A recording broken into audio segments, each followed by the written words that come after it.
long history of accomplishments with protecting trees and recycling water and Operation Move It and things like that, which I'd like to get into later. But thank you for being here. Thank you for being involved. Thank you. And Doug Kinson. First of all, I want to thank Tiger Bay. I want to thank OCBA for giving us this opportunity to share with you our thoughts and ideas regarding the differences between the candidates for District 4 and District 5. I've been fortunate in that I've been mayor of a city within District 5, the city of Maitland, for 2 terms. And many of the issues that we will face in Orange County are many of the same issues that I've had an opportunity to face and be successful with in the city of Maitland. Issues like the economy, the budget, taxes, impact on the taxpayer, transportation, you name it, we've been through it, and we've been successful in each and every one of those areas. The name of the game with respect to this race, especially in District 5, is more effective, visionary leadership. We need people at the Orange County level that will roll their sleeves up, get involved, reduce taxes, or reduce the tax impact to the taxpayer, leverage our revenues such that at the end of the day we can keep our projects moving forward and keep capital projects coming in on time and under budget. I'm married. I'm very proud to tell you that in November, I'll have been married for 20 years to my wonderful wife, Barbara. She's a kindergarten school teacher in Orange County, and we have 3 wonderful kids that attend Winter Park High School. This is a great opportunity to make a difference in the lives of families that come after us. Thank you. Thank you very much for all your opening statements. We'll move into some question and answer now, and I know it's a bit awkward for you guys to look back. I think they wanted to make sure everybody over here could see you because you guys are much more important than me. So you don't have to look at me, but you do have to listen. So first of all, let's start off with a question about the budget, because that may be the first thing that you will have to deal with as a commissioner. So I will give you a chance in just a moment to talk about which programs you would preserve.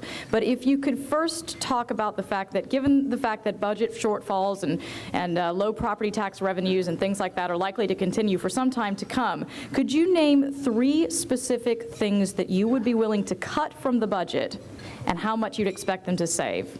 Pete Clark, you can go first.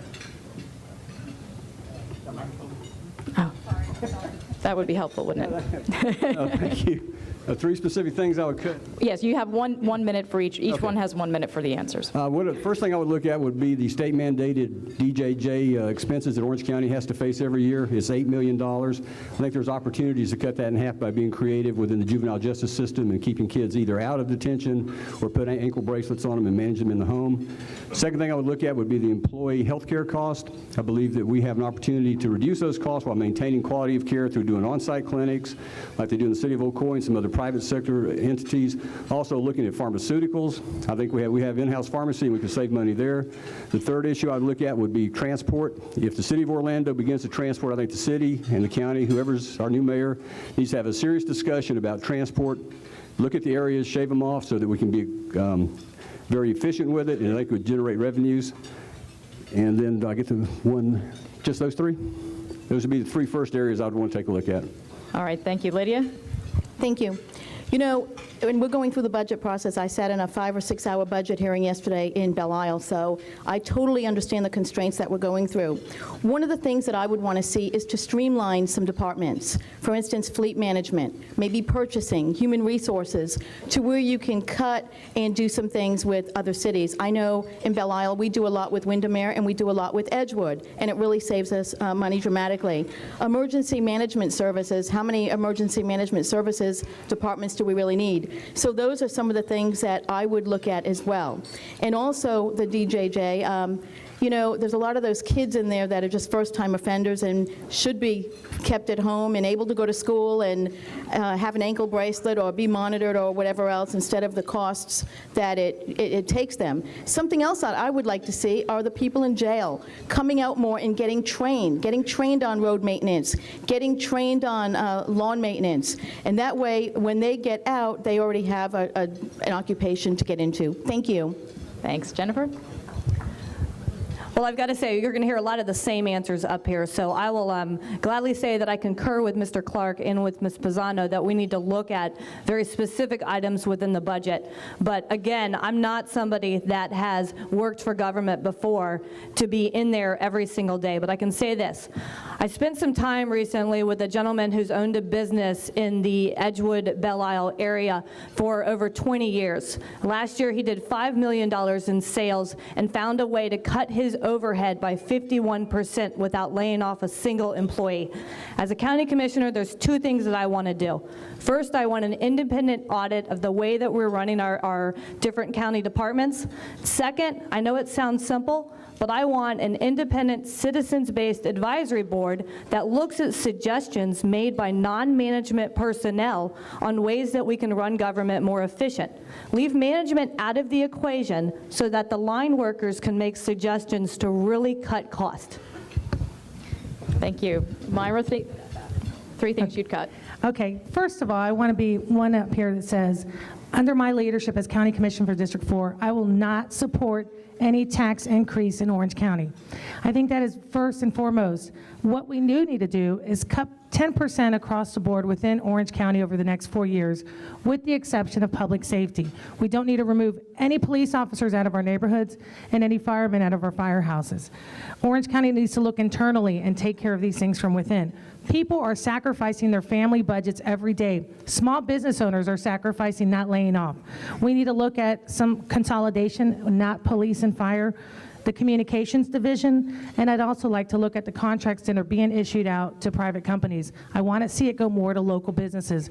If you out there as a small business can hire one more person, wouldn't that be better? Wouldn't you want to employ one more person locally? We need to look at these government contracts and having them stay here locally so we can employ locally so we can revitalize our economy. Thank you. Ted Edwards, three things you'd cut. Thank you. The three things that I would look at cutting, one would be healthcare expenses, as Pete mentioned, by going and looking at medical clinics. Medical clinics there have been smaller communities that have looked at those and have implemented them. We have a large hotelier here in town who has done that at great savings. So one would be medical clinics. Two is government has shrunk. I think we need to look at whether our staff has shrunk appropriately.